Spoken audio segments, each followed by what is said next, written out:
बिस्मिल्लाहिर्रहमानिर्रहीम अल-फातिमतो बज़अतो मिन्नी। आज हम एक ऐसे मौजू को आपके सामने पेश करने जा रहे हैं जिसकी हकीकत से इस्लाम के किसी मकतबा फ़िक्र ने कोई इनकार नहीं किया। तारीख़ में बग़ैर किसी इख्तलाफ के इसे लिखा गया है, लेकिन इसको दो मुख्तलिफ नज़रियात से देखा जाता है। ये वाक़या एक जागीर, एक प्रॉपर्टी जिसे फ़दक कहते हैं, उसके मुताल्लिक है।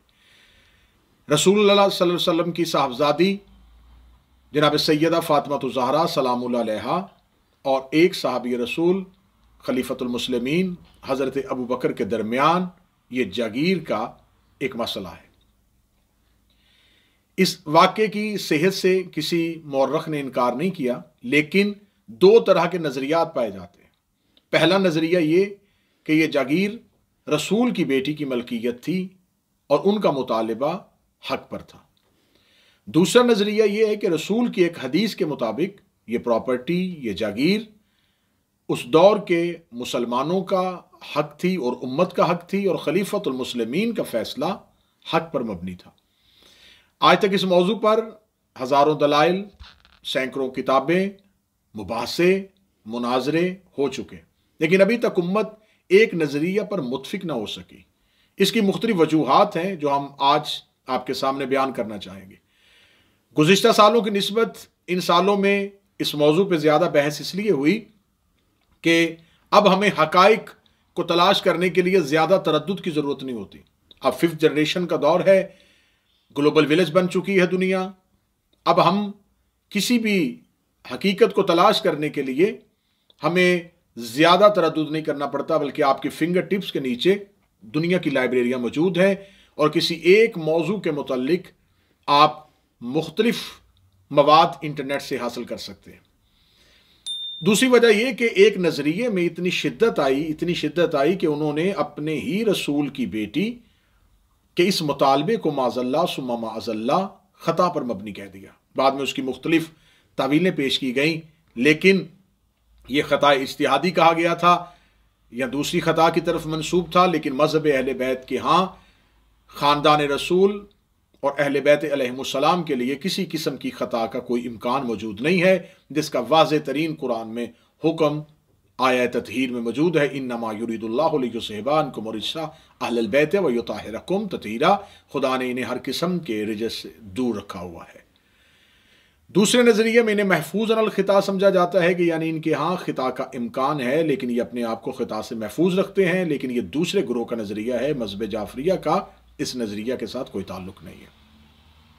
इस पर कुछ साहिबान की इस मौजू पर गुफ्तगू फ़दक के मौजू पर यूट्यूब पर मौजूद है। कुछ जोहला ने तो यहाँ तक कह दिया कि इसे एक मैनेजेरियल इशू कह के इस मौजू की अहमियत को कम करने की कोशिश की गई। अब इस वाक़े पर जब भी गुफ्तगू की जाती है तो एक तासुर देने की कोशिश की जाती है कि इस वाक़े को बयान करने के साथ इस वाक़े पे बहस करते हुए इख्तलाफ का ख़तरा है। तो उम्मत में बाद रसूल वो कौन सा ऐसा मसला है जिसमें उम्मत पे इख्तलाफ नहीं है? नमाज के पढ़ने में इख्तलाफ, रोज़े के वक्त में इख्तलाफ, ज़कात के निसाब में इख्तलाफ, हज के अहकामात में इख्तलाफ। बाद रसूल उम्मत मोहम्मदी मुख्तलिफ नज़रियात का शिकार है।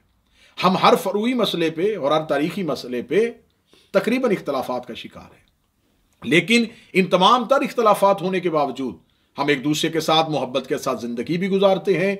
हम एक दूसरे के साथ मुआशरती तौर पे बेहतर ज़िंदगी गुजार रहे हैं। जब इतने इख्तलाफात के होते हुए हम एक दूसरे के साथ मिल सकते हैं और एक दूसरे के साथ ज़िंदगी गुजार सकते हैं, तो फिर इस एक मौजू को ही इख्तलाफी क्यों समझा जाता है? तो क्या एक मस्जिद में नमाज अदा की जाती है? क्या हमने एक ही कुरान की तफसीर से मार्फत कुरान को हासिल कर रहे हैं? क्या हमारे यहाँ तमाम ही शरई मसाइल में इत्तेहाद है? तो अगर इख्तलाफ मौजूद है तो इल्मी इख्तलाफात बाहर सूरत कौम में मौजूद रहता है। हम भी चाहते हैं कि इस इख्तलाफ का हमेशा के लिए खात्मा हो, ताकि किसी एक मंतकी नतीजे तक पहुंचा जा सके। अब इसको दूसरा एक मरहला यह है कि इस मौजू को ज़्यादा इख्तलाफी इसलिए समझा जाता है कि जिन शख्सियात के मुताल्लिक ये मौजू है, मुसलमानों ने इन शख्सियात को भी तकसीम किया गया है। एक ग्रोह अहले बैत अलैहिमुस्सलाम से मोहब्बत और दूसरा ग्रोह उस ग्रोह की जिद में सहाबा से मोहब्बत का दावा करता है, और फिर वो कोशिश करता है कि अगर उधर से अहले बैत के फ़ज़ाइल बयान किए जाएं तो हम इधर से सहाबा इकराम के फ़ज़ाइल बयान किए जाएं, और वो माज़ल्ला ایسے موقعوں کی تلاش میں رہتے ہیں کہ ہم اہل بیت کے ساتھ صحابہ کا موازنہ کرتے رہیں۔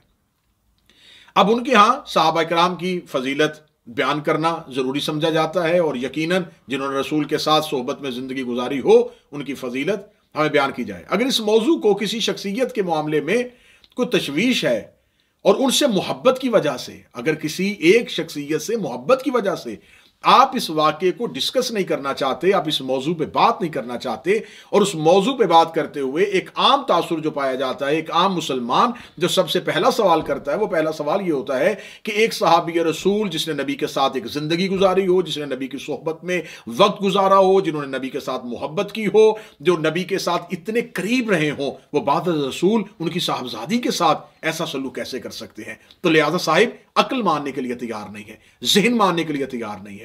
یہ ایک شخصیت کے لیے آپ کے اگر ذہن میں یہ بات آتی ہے، تو دوسری طرف آپ اس کے بالکل برعکس ہیں۔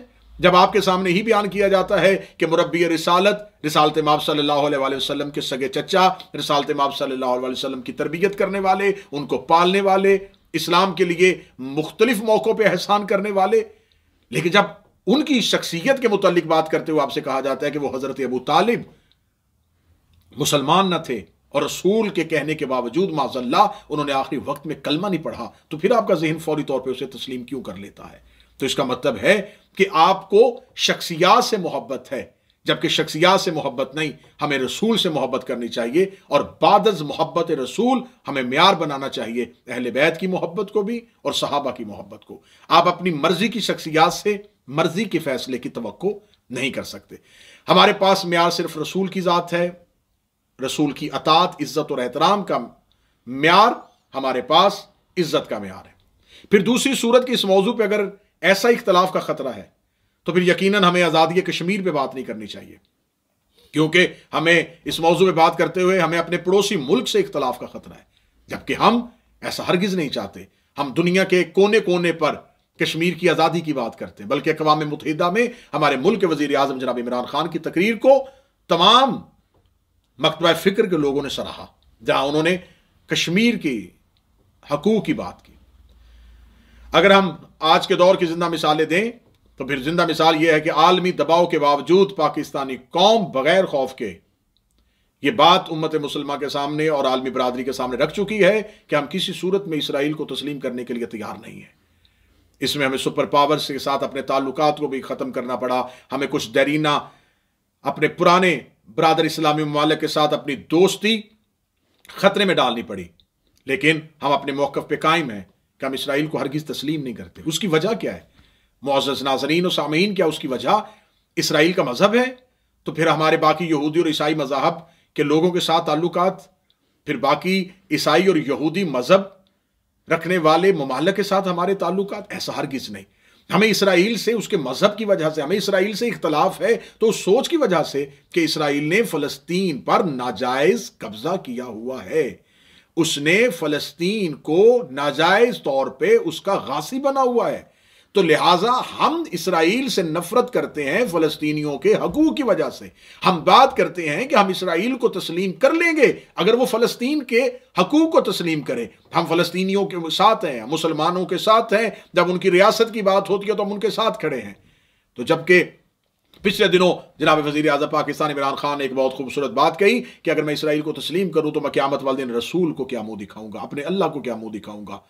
کاش یہی وزیر اعظم پاکستان والا عقیدہ میری قوم کے ہر ایک مسلمان کے پاس جائے کہ اگر ہم اہل بیت علیہم السلام کے حقوق کو چھوڑ دیں گے تو پھر ہم قیامت والے دن رسول کو منہ کیا دکھائیں گے۔ اگر ہم خاندان رسول کے حقوق کو چھوڑ دیں گے تو پھر ہم قیامت والے دن اللہ کو کیا منہ دکھائیں گے۔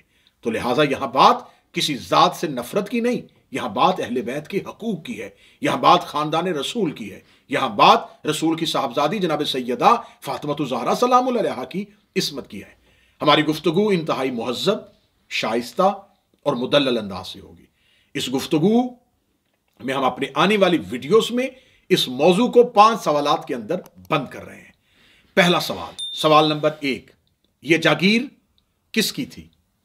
رسول اللہ صلی اللہ علیہ وآلہ وسلم کو یہ کیسے ملی؟ اور یہ جاگیر کا مطالبہ جناب سیدہ فاطمہ الزہرا نے کیوں کیا؟ یہ پہلا سوال۔ سوال نمبر 2، जनाब सैयदा ने यह मुतालबा किस बुनियाद पर किया था? सवाल नंबर 3, दरबार खिलाफत से जो फैसला आया क्या उसे जनाब सैयदा फातिमा ज़हरा सलामुल्लाह अलैहा ने तस्लीम किया था या नहीं किया था? सवाल नंबर 4, जनाब सैयदा की शहादत के बाद यह जागीर अगली खिलाफतों और बिलखसूस अमीर अल-मोमिनीन की खिलाफत के दौर में यह कहां रही? हर खिलाफत के दौर में यह किसके तसर्रुफ में रही? इसे हम डिस्कस करेंगे।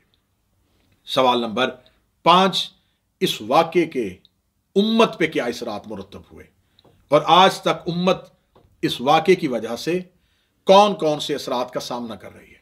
इंशाअल्लाह हिकमत और तदब्बुर के साथ गुफ्तगू होगी। गुजारिश यह है कि आदिल बन के, मुनसफ मजाज बन के इस गुफ्तगू को समाअत कीजिएगा। यह किसी एक मजहब या किसी एक मसलक के लिए गुफ्तगू नहीं, रसूल अल्लाह सल्लल्लाहु अलैहि वसल्लम जिनका हम कलमा पढ़ते हैं उनकी पाक शहजादी के हकूक की बात है।